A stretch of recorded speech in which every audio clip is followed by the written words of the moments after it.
আজকে আমরা শুরু করতে চলেছি ক্লাস 12-এর বিএসটিডির ফার্স্ট পার্ট মানে প্রিন্সিপালস অফ ম্যানেজমেন্ট।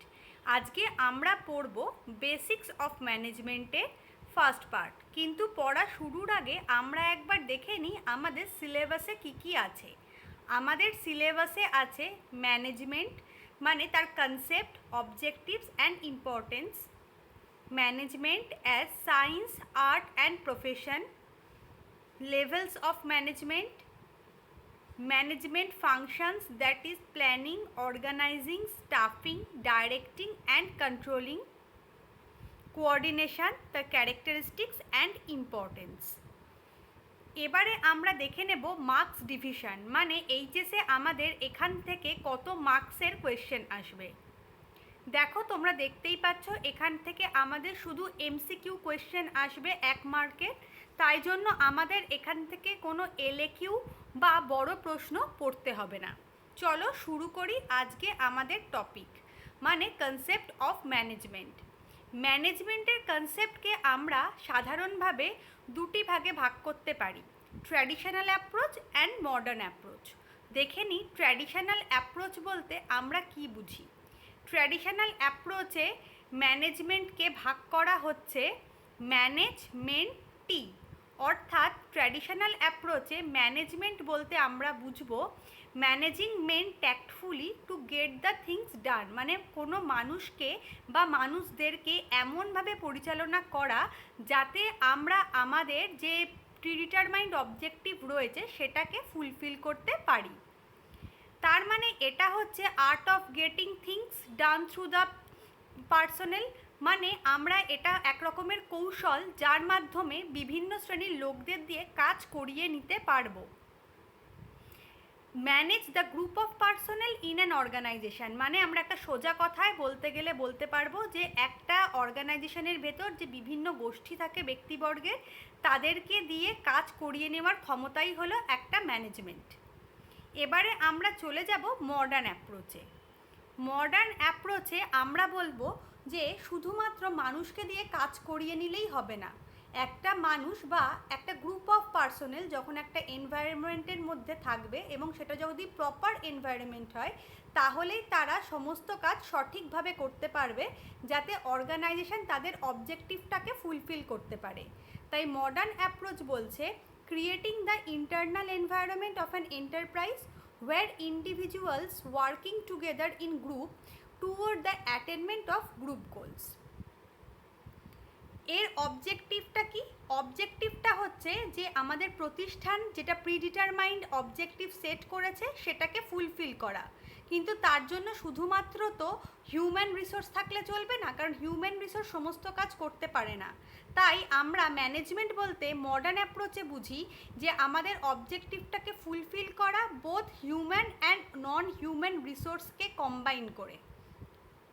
নেক্সট এটা বলতে আমাদের কিছু ম্যানেজমেন্ট ফাংশনের প্রয়োজন হয়। সেই ম্যানেজমেন্ট ফাংশনগুলো কি কি? Planning, organising, staffing, directing and controlling.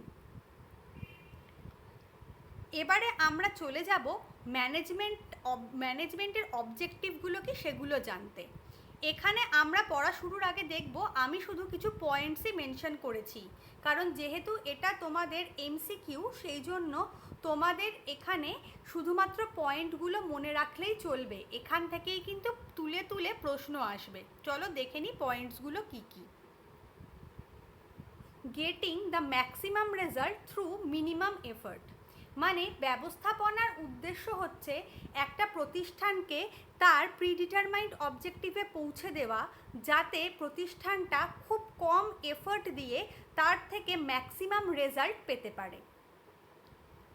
এর জন্য আমাদের প্রয়োজন প্রপার ইউটিলাইজেশন অফ রিসোর্সেস। একটা অর্গানাইজেশন যখন কাজ করে তখন তার অনেক রিসোর্সেসের প্রয়োজন হয়, কিন্তু রিসোর্সেসগুলো যদি প্রপারলি ইউটিলাইজ আমরা না করতে পারি, অর্থাৎ রিসোর্সেসগুলোর মধ্যে যদি ওয়েস্টেজের পরিমাণ বেশি থাকে তাহলে সেই প্রতিষ্ঠানটার কস্ট অফ প্রোডাকশন বেড়ে যাবে। তাই সেটা যাতে না হয় সেই জন্য ম্যানেজমেন্ট রিসোর্সগুলোর প্রপার ইউটিলাইজেশন করতে সাহায্য করে। এস্টাবলিশিং সাউন্ড অর্গানাইজেশন, আমরা যখন পড়ব ম্যানেজমেন্টের ফাংশন কি, তখন আমরা দেখব ম্যানেজমেন্টের একটা ইম্পর্টেন্ট ফাংশন হচ্ছে সংঘবদ্ধ সংগঠন গড়ে তোলা। তাহলে মনে প্রশ্ন আসতে পারে, সংগঠন আমরা কাকে বলবো? আমরা সংগঠন বলতে বলবো একটা গ্রুপ অফ পার্সোনেলের কাজকে। এরকম একটা অর্গানাইজেশনে আমাদের বহু গ্রুপ অফ পার্সোনেল থাকে। ব্যবস্থাপনা কি করে? ব্যবস্থাপনা দেখে যে কোন পার্সোনেলের গ্রুপ কোন কাজের জন্য এফিশিয়েন্ট, তাকে সেই মতো সে ওয়ার্কটাকে ডিভাইড করে দেয়। তাতে কি হয়? তাতে তারা সেই বিষয়ে এক্সপার্ট হয় বলে তাদের প্রোডাক্টিভিটিটা অনেক হাই হয় এবং তার জন্য তাদের যে কস্ট তার অনেক কম পড়ে। তাই সাউন্ড অর্গানাইজেশনাল স্ট্রাকচার ডেভেলপ করা ম্যানেজমেন্টের একটা ইম্পর্টেন্ট কাজ। নেক্সট হচ্ছে helpful in achieving predetermined objective. ম্যানেজমেন্টের বিভিন্ন ফাংশন থাকে, যেমন আমরা জানলাম একটু আগেই, planning, organising, staffing, controlling, directing.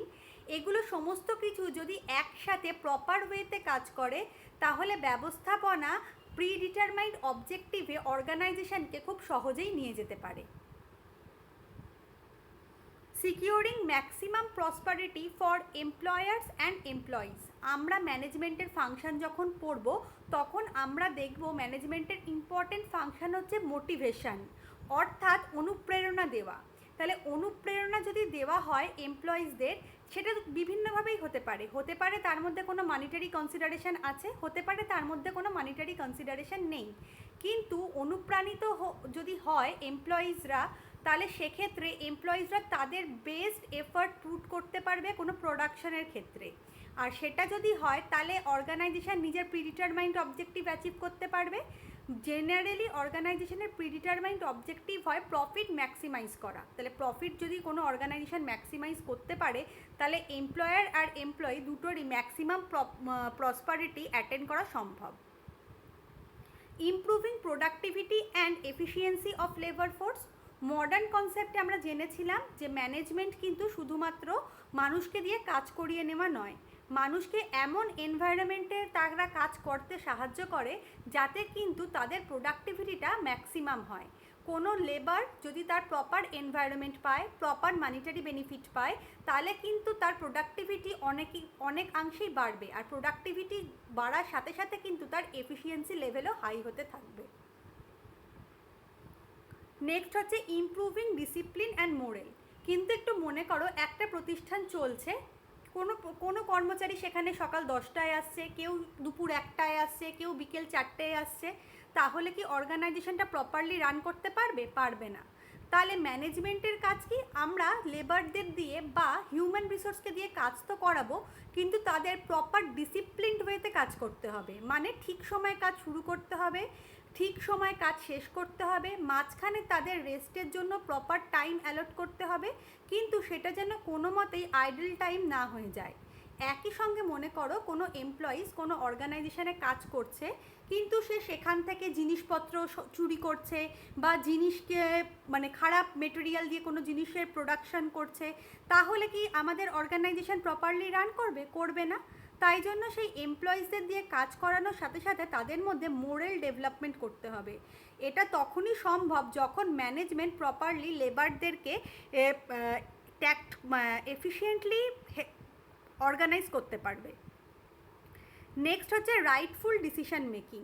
Writefull decision making একটা অর্গানাইজেশনকে করতে হবে যে আমি কত দামে কোনো জিনিস বিক্রি করব, তার কস্ট মিনিমাম কত হতে পারে, কিন্তু অ্যাট দ্য সেম টাইম তাদের মনে রাখতে হবে তাদের যারা হিউম্যান রিসোর্স রয়েছে তাদের যাতে প্রপারলি পেমেন্ট করা হয়, তাদের যাতে প্রপার মনিটারি বেনিফিট দেওয়া হয়, কিন্তু সেই সাথে মনে রাখতে হবে কস্ট মিনিমাইজেশন করতে গিয়ে আমরা যেন কোনো খারাপ জিনিস প্রডিউস না করে দিই যাতে সোসাইটির ক্ষতি হতে পারে।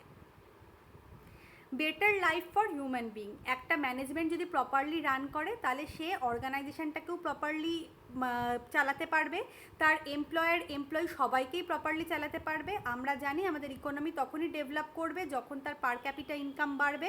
তাই ম্যানেজমেন্ট যদি ঠিক থাকে, ব্যবসা যদি ঠিক হয়, তাহলে ব্যবসা অনেক এক্সপান্ড করতে পারবে, নতুন সেখানে এমপ্লয়মেন্ট অপরচুনিটি ক্রিয়েট হবে, পার ক্যাপিটা ইনকাম বাড়বে, অ্যাজ এ রেজাল্ট হিউম্যান বিংসের বেটার লাইফ তারা অ্যাটেন্ড করতে পারবে। এগুলো তো গেল উদ্দেশ্য। এবার আমরা জেনে নিই যে ব্যবস্থাপনার গুরুত্ব কী কী, মানে ইম্পর্টেন্সগুলো কী কী। এক্ষেত্রেও কিন্তু আমরা সেই কথাই বলবো, পয়েন্টগুলো কিন্তু ভীষণ important. Optimum utilisation of resources, management শেখায় কি করে কাম্য সম্পদের ব্যবহার করা সম্ভব হয়, অর্থাৎ কোনো জিনিস তৈরি করতে যেটুকু রিসোর্স আমার প্রয়োজন আমি সেইটুকু রিসোর্সই সেটাতে ইউজ করব, আমি তার মধ্যে কোনো ওভার রিসোর্স বা আন্ডার রিসোর্স ইউজ করব না। প্রপার রিসোর্স যদি ইউজ হয় তাহলে সেক্ষেত্রে কস্ট অফ প্রোডাকশন মিনিমাম হবে এবং প্রফিট ম্যাক্সিমাম হবে।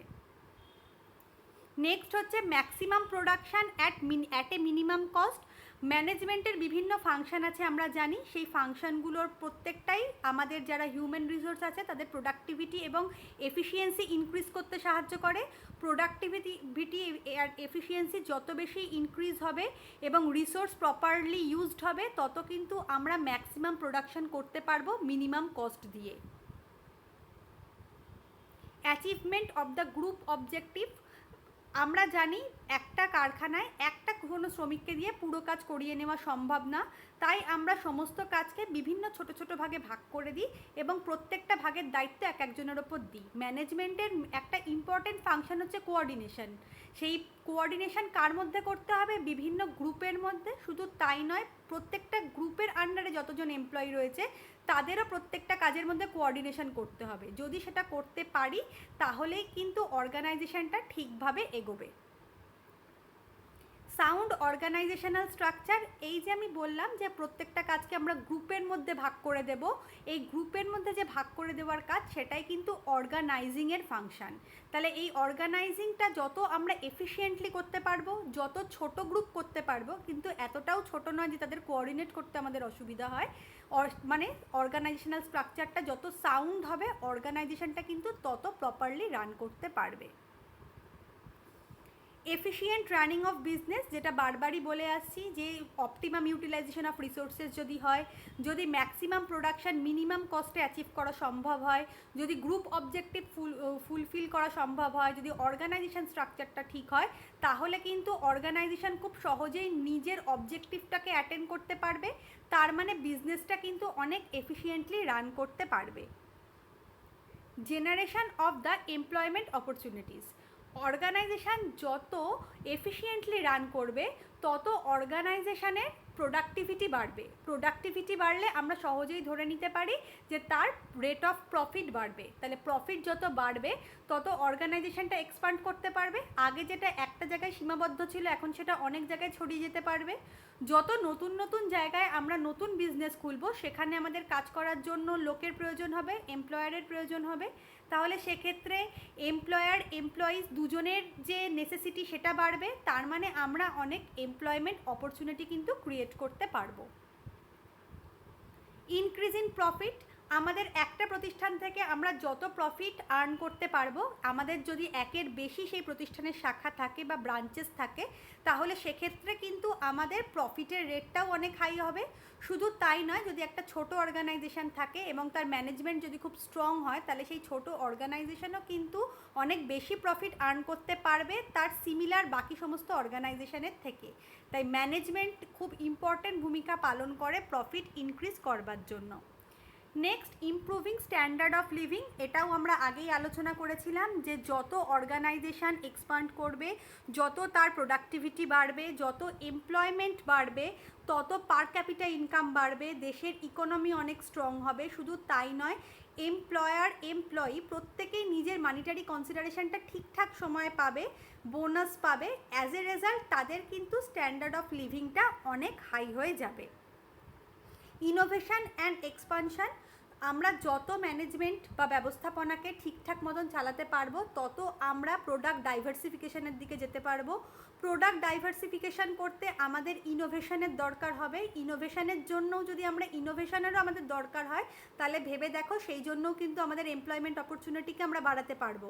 তার মানে অ্যাজ এ রেজাল্ট ইকোনমি কিন্তু আমাদের অনেক ডেভেলপ করতে শুরু করবে। শুধু তাই নয়, যত আমরা প্রোডাক্ট ডাইভার্সিফাই করব তত আমরা একটা স্পেসিফিক মার্কেটের মধ্যে আটকে থাকবো না, আমরা সেটাকে ছড়িয়ে দেব। মানে আমাদের এক্সপানশন করা সম্ভব। ফার্স্টে লোকালি, তারপর হয়তো আমরা একই রাজ্যের বিভিন্ন জায়গায় করব। এরকম করতে করতে কিন্তু ইন্টারন্যাশনাল এক্সপানশনও সম্ভব হয়ে উঠতে পারে। লাস্ট হচ্ছে maximum satisfaction to the workers. কিন্তু আমাদের ওয়ার্কার্সরা অবশ্যই আমাদের অর্গানাইজেশনের জন্য কাজ করবে, কিন্তু ওয়ার্কার্সরা যদি স্যাটিসফাইড না হয় তাহলে কিন্তু সেই অর্গানাইজেশন প্রপার রান করতে পারবে না। আমাদের মনে হতে পারে যে সাধারণভাবে ওয়ার্কার্সরা শুধুমাত্র টাকা পয়সা পেলে বা মানিটারি বেনিফিট বা বোনাস পেলেই তারা স্যাটিসফাইড হয়, তাই নয়। অনেক বড় বড় অর্গানাইজেশন দেখবে ওয়ার্কারদের থাকার ব্যবস্থা করে, তাদের বাচ্চাদের স্কুলের ব্যবস্থা করে, ইভেন ওয়ার্কাররা যদি কাজের জায়গায় অসুস্থ হয় তাদের কিন্তু চিকিৎসার ব্যবস্থাও করে। সেগুলো তো কোনো এমপ্লয়ারের পক্ষে করা সম্ভব নয়, তার জন্য ম্যানেজমেন্ট টিম থাকে, তারা ডিসাইড করে দেয় যে একটা এমপ্লয়িজ তারা কোন কোন দিক থেকে স্যাটিসফাইড হতে পারে। সেই দিকটা কিন্তু একটা অর্গানাইজেশনের ক্ষেত্রে অত্যন্ত গুরুত্বপূর্ণ ভূমিকা পালন করবে। লাস্ট হচ্ছে ইনক্রিজিং প্রোডাক্টিভিটি। কোনো ওয়ার্কার তখন তার প্রোডাক্টিভিটিকে ইনক্রিজ করতে পারবে যখন সে সেই অর্গানাইজেশানে সেফ ফিল করবে, মানে তার যখন সেই অর্গানাইজেশন থেকে ছাঁটাই হয়ে যাওয়ার ভয় থাকবে না, কিন্তু সে প্রপার বেনিফিট পাবে, তখন কিন্তু সে তার প্রোডাক্টিভিটিটাকে অনেক ইনক্রিজ করবে। কেন? কারণ সে অনেক এফিশিয়েন্টলি কাজ করতে পারবে, তার ওপর কোনো রকম স্ট্রেস থাকবে না। তাই সেগুলোর দিকে লক্ষ্য রাখাও কিন্তু ম্যানেজমেন্টের কাজ। এবার আমরা চলে যাব একটা ইম্পর্টেন্ট টপিকে, management as science, art and profession. মানে অনেক সময় আমাদের মনে হতে পারে এই যে ব্যবস্থাপনা, তাকে আমরা কার সাথে তুলনা করব? বিজ্ঞানের সাথে, কলার সাথে, নাকি পেশার সাথে? একটু যদি আমরা লক্ষ্য করি তাহলে দেখতে পারবো এই তিনটে বিষয়েরই কিছু কিছু বৈশিষ্ট্য ম্যানেজমেন্টের মধ্যে আছে। চলো দেখে নিই তো সেগুলো কি। ম্যানেজমেন্ট অ্যাজ সায়েন্স, মানে সায়েন্সের কিছু বৈশিষ্ট্য নিশ্চয়ই আমরা ম্যানেজমেন্টের মধ্যে পাবো। চলো দেখে নিই সেগুলো কি কি। সিস্টেমাইজড বডি অফ নলেজ। আমরা যখন বিজ্ঞান পড়ি তখন দেখি আমরা যে বিজ্ঞান একটা সংঘবদ্ধ ধারণা। বিজ্ঞানের প্রত্যেকটা রুলস অ্যান্ড রেগুলেশনস রয়েছে, প্রত্যেকটা রুলস অ্যান্ড রেগুলেশনস কেন আছে তার পেছনে প্রপার লজিকও দেওয়া আছে। ঠিক একই রকমভাবে ব্যবস্থাপনাও হচ্ছে শিক্ষার একটা বিশেষ ধারা, যার নিজস্ব রুলস রেগুলেশনস রয়েছে। প্রত্যেকটা রুলস অ্যান্ড রেগুলেশনস কেন আছে তার জন্য তার নিজের কারণও রয়েছে। Continued observation. বিজ্ঞানে আমরা কি করি? একই জিনিসকে বারবার অবজার্ভ করতে করতে আমরা একটা কনক্লুশনে পৌঁছাই। ব্যবস্থাপনার কাজও কিন্তু তাই। ব্যবস্থাপনা কর্মীদের গতি প্রকৃতি সবসময় অবজার্ভ করে এবং সেখান থেকে যে ড্রব্যাকগুলো বেরোয় তার ওপর বেস করে সে নতুন কোনো রুল ডেভেলপ করার চেষ্টা করে। ইউনিভার্সাল ভ্যালিডিটি অফ প্রিন্সিপালস, মানে বিজ্ঞানের যত নিয়মনীতি রয়েছে তা আমাদের দেশের জন্যও যা হবে, বাইরের দেশের জন্যও তাই হবে। একটা ছোট প্রতিষ্ঠানের জন্য যা হবে, একটা বড় প্রতিষ্ঠানের জন্যও কিন্তু তাই হবে। একই রকমভাবে ব্যবস্থাপনাও কিন্তু সর্বজন গ্রাহ্য, মানে ব্যবস্থাপনা সমস্ত জায়গায় একই রকমভাবে কাজ করবে, সেটা বাড়ি হোক, স্কুল হোক, ক্লাব হোক, হসপিটাল হোক। মানে তার মধ্যে আমার প্রফিট হবে কি হবে না এটা ইরেলিভেন্ট। শুধুমাত্র একটা প্রতিষ্ঠানকে ঠিকঠাক মতন কাজ করানোর জন্যই কিন্তু আমাদের ব্যবস্থাপনার দরকার আছে। Principles based on experiments. বিজ্ঞান তার যত নিয়ম নীতি তৈরি করেছে সমস্ত কিছু কিন্তু অভিজ্ঞতার উপর ভিত্তি করেই সে তৈরি করেছে। একই রকমভাবে ম্যানেজমেন্টেরও আমরা পরবর্তীকালে দেখব যত প্রিন্সিপালস, রুলস অ্যান্ড রেগুলেশনস রয়েছে সেগুলোও কিন্তু তাদের অভিজ্ঞতার উপর ভিত্তি করেই তৈরি হয়েছে। কি অভিজ্ঞতা?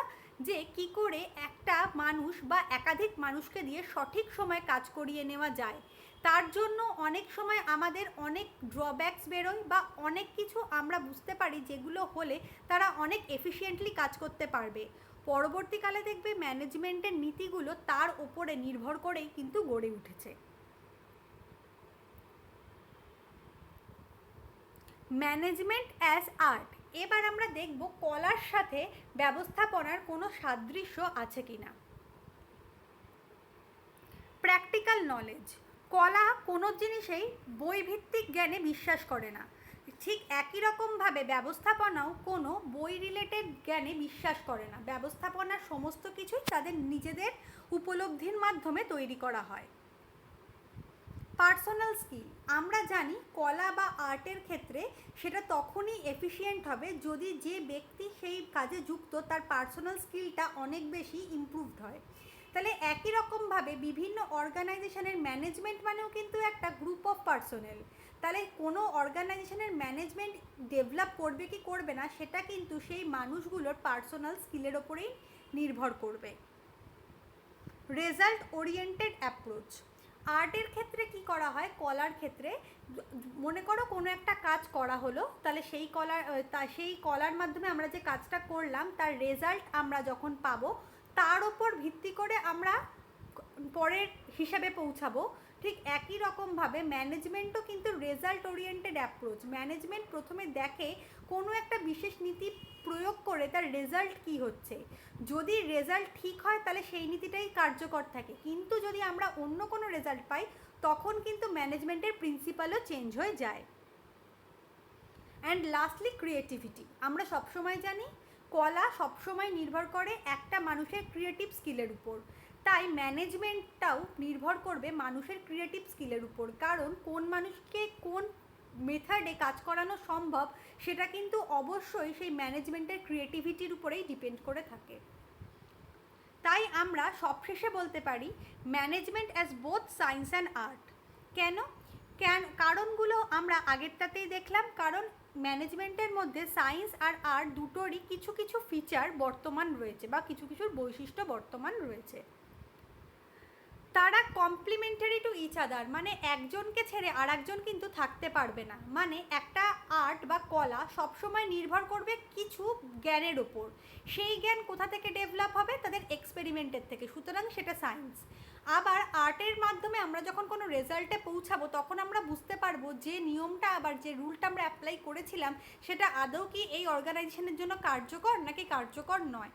যদি কার্যকর না হয় তাহলে সেক্ষেত্রে আমাকে রুলটাকে চেঞ্জ করতে হবে। তাই সায়েন্স আর আর্টকে আমরা কখনোই পৃথকভাবে দেখতে পারবো না। এবার আমরা চলে আসি যে ব্যবস্থাপনাকে আমরা কি পেশা বলবো না পেশা বলবো না। তাহলে দেখে নিই পেশার কোনো বৈশিষ্ট্য এর মধ্যে রয়েছে কি না। Specialised body of knowledge. তোমরা ক্লাস 11এই জেনেছিলে প্রফেশন কাকে বলে। প্রফেশনের সোজা উদাহরণগুলো হলো ডাক্তার, উকিল, লয়ার এরা, কিন্তু এদের জন্য আমরা সবাই জানি যে এটার একটা বিশেষ জ্ঞান, এই জ্ঞান আমরা আমাদের সাধারণ জীবনে পেয়ে থাকি না। ঠিক একই রকমভাবে ম্যানেজমেন্টও কিন্তু একটা বিশেষ শাখা, এই শাখা নিয়ে আলাদা করে পড়াশোনা করতে হয়, আমরা কিন্তু দৈনন্দিন জীবনে তার কোনো জ্ঞান সহজে অ্যাচিভ করতে পারি না। নেক্সট হচ্ছে ফর্মাল এডুকেশন অ্যান্ড ট্রেনিং। আমরা সবাই জানি ডাক্তার, লয়ার, ইঞ্জিনিয়ার এদের সবার কিন্তু নিজেদের একটা এডুকেশনাল কোয়ালিফিকেশান রয়েছে। ম্যানেজমেন্টও যারা ইনভলভ থাকেন তাদেরও কিন্তু নিজেদের স্পেশাল এডুকেশনাল কোয়ালিফিকেশান থাকে। শুধু তাই নয়, ডক্টররা প্র্যাকটিস করে, লয়াররাও প্র্যাকটিস করে, মানে একটা ট্রেনিংয়ের ব্যাপার থাকে। ম্যানেজমেন্টের যারা ইনভলভ থাকেন তাদেরও কিন্তু ডে টু ডে নিজেদেরকে ট্রেন করতে হয়। Code of conduct. আমরা এখনই যে প্রফেশনগুলোর কথা বললাম আমরা জানি তারা একটা স্পেসিফিক অর্গানাইজেশনের এনলিস্টেড থাকে।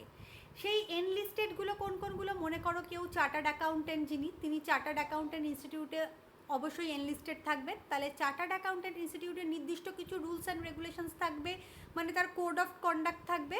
ঠিক ম্যানেজমেন্টের সঙ্গেও যারা যুক্ত থাকেন তাদেরও কিন্তু নিজেদের কিছু কিছু কোড অফ কন্ডাক্ট মেনটেন করতে হয়। Honesty and morality.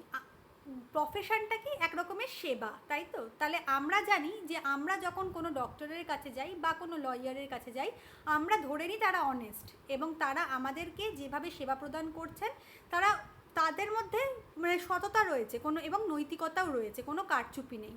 ঠিক একই রকমভাবে অর্গানাইজেশনও ধরে নেয় যে তার যে ম্যানেজমেন্ট বডি রয়েছে তারা অর্গানাইজেশনের স্বার্থেই সমস্ত কাজ করছে এবং তাদের মূল উদ্দেশ্য হচ্ছে অর্গানাইজেশনেরই ভালো করা।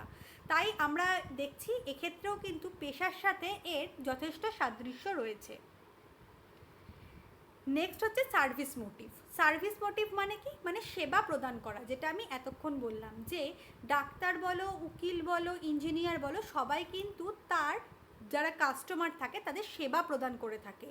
ঠিক একই রকমভাবে যে অর্গানাইজেশানে ম্যানেজমেন্ট ইনভলভ থাকে তাহলে অর্গানাইজেশানটা কিন্তু সেই ম্যানেজমেন্টের কাছে তার কাস্টমারের মতোই, তাহলে তার সেবা প্রদান করা এবং সঠিক উপায় সেবা প্রদান করাটাই কিন্তু ম্যানেজমেন্টের উদ্দেশ্য। তাই আমরা বলতে পারি যে ম্যানেজমেন্টও কিন্তু প্রফেশনেরই একটা পার্ট। তাহলে আমরা আজকে এই অবধি আলোচনা করলাম, পরের ক্লাসে আমরা এরই বাকি পার্টটা আলোচনা করব। আরেকবার বলতে